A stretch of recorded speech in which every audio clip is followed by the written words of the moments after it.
Let's just get straight into it, because breaking news on the injury front for Tottenham Hotspur, and it is regarding this man, Mr. Randall Kolo Muani, as Matt Law states that Randall Kolo Muani has trained in a specially fitted mask, with Tottenham assessing whether he could now feature versus Arsenal in the North London derby clash this weekend. Massive boost. Exactly, and we've got a hero in a mask to come and save us in the shape of Randall Kolo Muani. And the first thing that comes to mind when you're thinking about a mask is Harry Kane in that mask against Arsenal in the North London derby. Could it be? Just get him to shoot on sight. Yeah, on sight. And get him to shoot on sight. Well, I don't know if Frank will like that. Doesn't matter. I think Frank wouldn't have liked Kane shooting from where he shot from in the North London derby, but it worked out for us. In terms of Muani himself, first of all, the fact that he's training and he's in contention to play is wonderful news. It's such good news, because we know that Richarlison, he's been struggling for form. He's been our only fit striker for so long. Muani's been showing really positive signs in the last few appearances. So the thought of him being ruled out for potentially 6 weeks was obviously really difficult, and that was really a massive blow.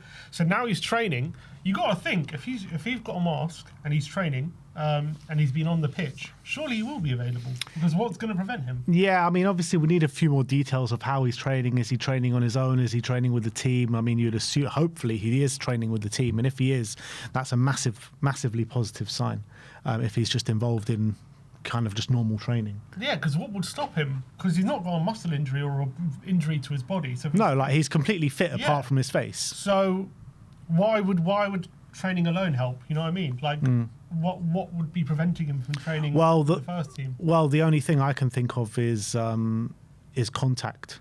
Because if obviously he's got a fracture in his face, so if he has contact, heads the ball, anything like that, I don't know. I'm not a medical expert, but the only thing I can think of is that if he's training alone, that's just him keeping up his fitness. If he's training with the team, could that have an impact of, making contact with his face or something like that? Yeah, but if he's got a mask, then surely that would be, I would think anyway, if they've got a specially fitted mask for this injury, surely that is in case of contact. So surely that means he should be, if they're thinking about whether he's in contention to play on Saturday and he's fully fit and they've got a mask that potentially could limit any sort of damage to contact, that kind of implies to me he could be available. Not to necessarily say start, but he could be. Why not start? If he's in the squad, why not start? Because I guess you've got to be careful. But yeah, maybe start. Because if he's in the squad, then surely that means he's fine enough to start. Because if you play half an hour, 20 minutes, what's the difference? It's still the same amount of risk, you know what I mean? In terms of he's got a fracture to his face. He's not unfit. So if he's in the squad, he should be fine enough to start. You would think so. Fitness-wise. I guess just depends when it comes to the healing of the fracture. Obviously, he's wearing a mask, but does that mean that it still needs to heal to a certain point that then he can start performing in the mask, or does it have to be just straight away? I don't know. You got to call up Jim Carrey or something. Who knows, mate? Who absolutely knows? Maybe the mask has magic in it. Look, the reality is we can talk about this till the cows come home, but we don't know actually what's going on. And I've got a feeling he's going to be involved, If he is, then that is massively positive. And if he is, I'm telling you, if he is involved, the way we got to set up in this game is 3-5-2 with Kudus and Muani up top. I think that's the way it's got to be done. Get two up against their back four. Even if he's not involved, we'll just has to do it anyway. Yeah, but I mean, how much more of a plus is if it's Muani there instead of Richarlison in that 3-5-2? Because what I've been impressed with Muani so far is his ability to press at speed. And I really like that aspect of his game. And with him and Kudus as the dual threat, two kind of real physical and robust kind of forwards going at their two back line, match them up in the press 2v2, their defence against our attack. I think that's a massive positive for us. The only thing I would say is the impact for Muani when it comes to this kind of injury and he's playing in a mask, it might be more psychological more than anything. So let's say there's a corner coming in, is he going to win headers in the box, right? Is he going to be able to beat players? Is he going to put his head in where it hurts? Where, you know, Richarlison has that kind of knack in the box, sniffing out an opportunity and also just going for things, right? Throwing his body at things. When I'm not saying Muani isn't like that, but he's got this injury. Is it going to cause any hesitation in him? You know what I mean? It's a possibility. I think it naturally probably would, I would say. It's a possibility for sure. So in a big game where you might need a big moment where Richarlison just has to, or someone has to throw their body at something, put their head in where it hurts. You know, is it the smart thing to do for Muani to do it in that kind of situation where he's wearing a mask? And could that prevent him from maybe being at his best in those situations? But I agree with you. I think him in a 3-5-2, him running in behind, give Kudus the ball into feet. Him running at the Arsenal backline, Muani making those runs in behind, and stretching the Arsenal defence. I think that could be a recipe for success. I really do. So if we're going that, you're going for a win. That's what AI says. Well, yeah, some say draw, some say win, who knows? But look, I think all in all, this is very positive news for Tottenham, because we were looking at the prospect of having him out for a sustained amount of time. You know, at the beginning they were saying 6 to 8 weeks, and they were saying about 4 to 5 weeks, whatever it may be. To see he's already training with the team and he's got the mask fitted and everything like that, I think that can only be seen as a major positive for Spurs. Someone in the comments, Foot Fun, says, I had a fracture and I know how it is, and he will be involved, but won't be starting, as won't be safe enough to play too long. But with safety like a mask, he will be available. All right. Okay, so there's a commenter talking about their personal experience with a fracture.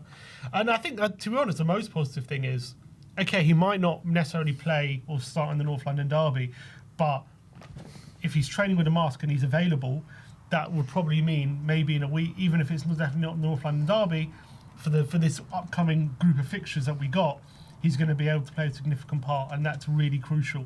And we're not just going to be relying on Richarlison. He's not going to be basically out for a month, which was the fear, wasn't it? He's going to be out for a sustained period, even with the fact that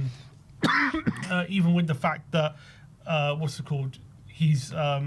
It didn't need surgery. There was still going to be a fear he was going to be out for at least a few weeks. So the fact that he could potentially be available straight away, and even if not straight away, he's going to be available hopefully maybe against PSG, and from then on, that's really, really great news. Yeah, like I said, it can only be seen as a positive. We need men, we need numbers in the forward line, and having Muani back is a major, major boost for Tottenham Hotspur. And we're going to need him this weekend. This weekend of all weekends, more than most. How many players we had previously who have played in a mask? So you had Kane. 2, Kane and Son. Didn't Vertonghen ever play in a mask? Vertonghen might have done, yeah. The thing is, Kane, I think, really thrived under the mask. Yeah. Son hated it, didn't he? Like, remember that one game, he just took it off and smashed it to the ground. Son had a fractured eye socket. Yeah. I remember he got it against Marseille. Yeah. That game. Yeah. And then he wore the mask and he wore it in the World Cup as well. It became an iconic image. I remember all the Korean fans had masks on in the crowd. So there was obviously precedent. There was obviously fear that with a fractured jaw, but it's weird. So that's an eye socket. So that goes over the eye. So what would his mask look like? Would it be over the eye, or if it's a draw, would it be like over like a check kind of mask, pet check? Yeah, that's an interesting question. Because I don't think it would be that eye mask, would it? It won't be. Yeah. It won't be the same as Kane and Son's mask. I wonder how it would look. I wonder if anyone... Is he going to look like Bane? Yeah, someone just said a Bane mask. Someone just said it, yeah, he's going to look like Bane. Anyone ever worn a mask for a fractured jaw? Let's see, fractured jaw mask it's like that. Okay, so it goes over the cheeks. So over the eyes, but over the cheeks as well. And what, Terry wore one for a jaw? No, but that Aubameyang one. Aubameyang had one over the eyes, and then it went down there under his chin. It's like a wrestler. Yeah. Maybe let's get that. I'll send it to Ben and you can get it on screen. Can you get this image on screen? Just the Aubameyang one. So this is what it most probably will look like. So Aubameyang for Chelsea wore like a carbon fibre mask that went down his whole face, and I imagine that's what Kolo Muani. Did he have a fractured jaw? I'm not sure. Forget the John Terry one. He had a broken jaw. Yeah, it's the same thing. Yeah. All right. Yeah, just bring it on. Just bring it on, yeah. So that is probably what it's going to look like. Okay, so that's what we've got to look forward to. Yeah. Yeah, he had a broken jaw, same similar thing. It sounds like Aubameyang's one was more severe. So if he was able, because he had a broken jaw, so that's worse than a fracture, I'd assume. How long was he out for? So he actually had it at Barca. He got it at Barca, but clearly it was still affecting him at Chelsea. So I don't know how long. How long was he out for? How long did he not play? Several weeks. Several weeks. So that means that's not too long. Several weeks. Muani already hasn't played for several weeks. Well, it depends. Oh no, it says Aubameyang suffered a minor fracture of his jaw. Okay. Which is what Muani has. But anyway, this can be seen as positive news. Muani is back in training and maybe, just maybe, in contention to play a part in this weekend's North London derby, which will be a major, major boost. What's your gut telling you? I think he's going to play. I'm with you. I've got a feeling he's going to be on the bench. I'm going to say start. I'm going to say start. I think he's going to be on the bench. Oh, well, let's wait and see. It's the long wait now. We are Thursday afternoon, and now it's when it really starts, isn't it? When the international break is done and dusted, and all we got to focus on is in the North London derby, and we've got the whole of Thursday night, Friday, whole of Saturday watching all the football come through, and then Sunday is when it begins. So, yeah, that is the Kolo Muani news. Let's talk about Big Dom Solanke, because he did an interview, I believe, what was it, just before the Manchester United game, or just after the just before the Manchester United game, with Jay Harris. And there's some quotes here, but just before the quotes, Jay Harris says that Solanke is edging closer to a return, but he'll not be available for the North London derby or the match versus PSG. Could he be available for the game against Fulham, Newcastle? Could he be available for the last game of the year against Crystal Palace? Could he be available for the game just before next March international break? Who knows what edging closer to a return for Dom Solanke actually means these days? He's been edging closer for 2 months, and it's been a very frustrating injury and wait to get him back. And for someone as well like Solanke, who's been so injury-free for large parts of his career, to go through this period, especially when we've got a new manager and he's looking to impress and win that striker spot, must be very frustrating for him. And it's World Cup year as well. I'm sure he had ambitions of being in the World Cup squad. Yeah, you know, England have a lack of number 9s at this moment in time. Watkins ain't doing the business this year, really. You got one goal this year. Yeah, so you got Harry Kane. Obviously, no one's taking Harry Kane's spot, but there's a spot as the understudy to Kane. There's a clear spot there. So you got Delap, who's been injured most of the season. He needs to kick on. You got Watkins, hasn't done much. So Solanke must. Welbeck, even. Yeah, you know what I mean. So Solanke must have gone into this season thinking, you know what, I can stake a claim for that, for a spot on the plane. Exactly. So I feel for him at the moment that this ankle injury just hasn't gone away. We haven't seemed to sort it out. I really think as well he'll really suit what Thomas Frank wants to do on the pitch as well. I think Frank will really like him as a kind of focal point in the forward line. So it's very frustrating. But at the end of the day, these things happen in football, and let's just hope he gets fit as soon as possible. But yeah, it's you know a what? very frustrating thing. Yeah, these things do happen in football, but why do they happen to us more than anyone else? Because we're Tottenham, we're cursed. Oh, God, it's just so frustrating. Like, how many times have we sit here and said, oh, the manager said it's just a bit of a knock, he's going to be back in a week or so. And then 3 months later. I mean, it's happened ever since I can remember supporting Spurs, like, you know, back to the Eric Lamela days. Like, it's just so frustrating, man. It seems like no matter who the manager is, no matter who's part of the medical staff, no matter who's on our playing squad, we're always going to have this. Even when you look back on when Son, he broke his arm during a game, and they said, yeah, they put him back on. It's just a knock, he scored a brace. Next day, oh, he's broken his arm. He's going to be out for 3 months. So, okay, he bloody played the whole game and scored a brace. Didn't someone, who was it? Who was the player that got injured for us that had like a major injury, and they just let him, what was it, ACL or like a torn hamstring, and they just let him walk off the pitch? Was it Decky, yeah? Well, Decky against Palace at the end of the season. He tried to get back on. He did this serious knee injury. Yeah, that he tried to get him back on. Yeah, yeah. He played for another few minutes. He was like saying, "Jump on the spot, jump on the spot on the sideline." I was like, He "What?" played for a few minutes, and then he ends up, okay, yeah, maybe I've done something serious. Oh, and he happened to be out for. How now he's out for 9 months or whatever it is. Even what was Dragoshin as well. I'm trying to remember the Dragoshin one. He was a serious one as well. Yeah, I mean it's terrible at the moment. It's just non-stop, man. It's just non-stop. And wasn't supposed to see a whole regeneration of the medical team this season as well? Yeah. But look, it is what it is. Someone said in the comments, Valise. I remember he had that game, didn't he? The thing is, Valise was different. Valise was very different because, like, Ange was screaming at him, saying, "Drop down, get down!" Like he was actually trying to protect him, and Valise was like ignoring him and just trying to run on and help the team, like limping and trying to run. Like I don't know what Valise was playing at that time. But in terms of all these jargon about edging closer, he's positive steps. Like it all might be true, but you don't know it's edging closer to what. Like you don't know how far away he is. You know what I mean?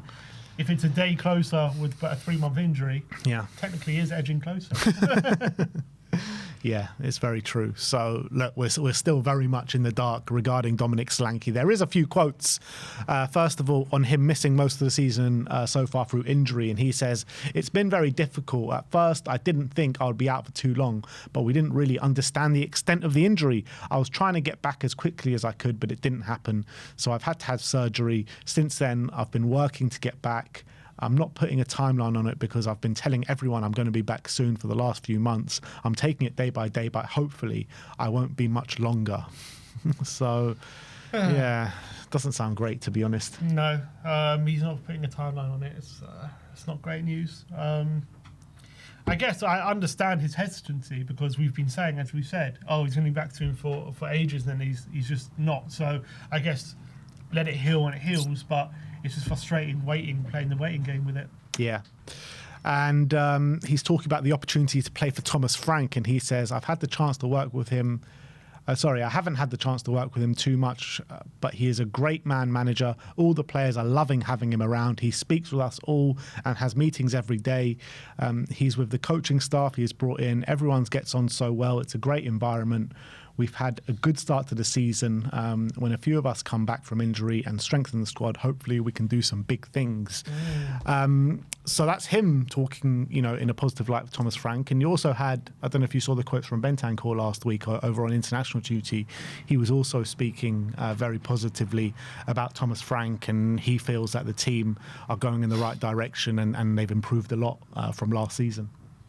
I think he's a very good manager, and I think he was always going to get good relationships with the players. I know he had that incident with Spence and Van der Ven, but I don't know if that was necessarily directed at him. But I think they probably do like him because he's very detail orientated and he gives them very specific instructions, and he's a very kind of he always tries to understand where the players are coming from, why they do certain things. He tries to get into their mentality. He is very good in that sense. So it doesn't surprise me that the players are liking him, getting on with him. In terms of improving, massive improvements, obviously we're harder to beat. So obviously from last season, especially the second half of last season, we've massively improved on that. That's for sure, because that was dreadful. Are we better than, say, how we were playing in Europa League, like what I'm seeing now? I wouldn't necessarily say so necessarily, but look, we are 11 games in. Yeah, look, some games yes, some games not, I would say. I mean, I guess we beat Man City. Yeah. In that game, but we beat Man City last season. Yeah, I mean, look, the Europa League run was great. I mean, I think from Frankfurt onwards, we played very well. We were very defensively sound, and we did the job that we needed to do. I mean, the final, we didn't play too well, I don't think. I think in the semis and the quarters, we played very well. But, I think look, there has been some games where we've been better than last season in terms of aesthetically, and some games that we haven't, I think it's safe to say. And it's, I think that's fair with maybe not long into the season. It's only 11 games into the Premier League campaign, and I think that a lot of the flaws that we showed last season in terms of defensively, from set pieces, offensively and defensively, we have improved on. And I think some players have improved a lot this season as well. Yeah, I agree with that. Definitely some players are making a stride forward from last season. Players like Van de Ven, for sure. I guess he didn't really play it that much last season, but he's definitely taking himself to a new level. There have been definitely improvements in certain aspects, but I think there's still a lot in terms of where we want to be. Like, I think there's a lot we need to improve to where we want to be, essentially. Yeah, of course. It's a long way to go, but you know, this club, let's be honest, this club's been a shit show for a long time now, and it's a big job for any manager to come in and try and get us to where we want to be. All we can ask for is to make strides to improve and to keep getting better. And I think it's a bit like up and down this season in terms of that aspect, but I think we're on the right direction. I think so. I think we're in the right direction, but I think we need to be like how we are on the ball. I don't think we've improved from last season. I wouldn't say how we are in possession. Our possession, I agree. But in possession, I wouldn't say we have improved. Yeah, that's fair to say. But because of our improvements in other areas, it gives us better chances in games. Yeah, it makes things closer, for sure. But yeah, I think at the moment, it's very like we can confidently say, oh yeah, we've improved. So we're currently 5th in the league. I think the overarching data is like good, right? We're 5th in the league, scored a decent amount of goals. I think 2nd or something. I think conceded 4th least. So that's all great, but the underlying data is not great, and I think that could potentially, if the results start to follow the underlying data, that could easily turn and with the league table so volatile, right now we're 5th. In 2 weeks we could be 11th. Yeah. And everyone's like going, oh, have we improved? You know what I mean? Yeah, 100%. But as of now, we've picked up 18 points in 11 games. We picked up 18 points in our last 25 games prior to that. Right, but in our first 11 games last season, we also picked up a similar amount, didn't we? Probably. I don't know what we picked up in our first 18 games last season, but 11 games, but 25 games is a large chunk of the season, isn't it? So I'm going on the 25 games prior to that, 18 points. The first 11 games of this season, 18 points. So how many games of those 25 did Romero and Van de Ven play? I don't have that data for you, but probably not many. Probably not many. Not many, yeah. But anyway, that's Solanke's comments on Thomas Frank. And the last one on winning the Europa League, saying it was the best feeling I've ever had in my life. Even this season, I keep thinking back to it because I want to have that feeling again. Going through football, you never know if you're actually going to win a trophy. And when you do, that feeling is crazy. And it was crazy for us as well, Dom. Don't you worry about that. Absolutely. How many of those players in the squad then? So a lot of them was their first European trophy, probably, wasn't it? Well, a lot of them, it was probably trophy, yeah. We've done it was such a special moment. Hopefully we can continue it this season. I think our best bet is going to be the FA Cup. I think we're going to have to put all our eggs in that basket second half of the season. I always felt like, I feel like second half, hopefully we start getting our act together a bit more, like in terms of being a more all-rounded team. Obviously right now we've got certain elements good and certain elements not there, but I think second half, once the attackers gelled, maybe a signing or two in January will help with that as well. I think second half season really go for the FA Cup, and I think we've got a good chance. Yeah, why not, mate? Why not?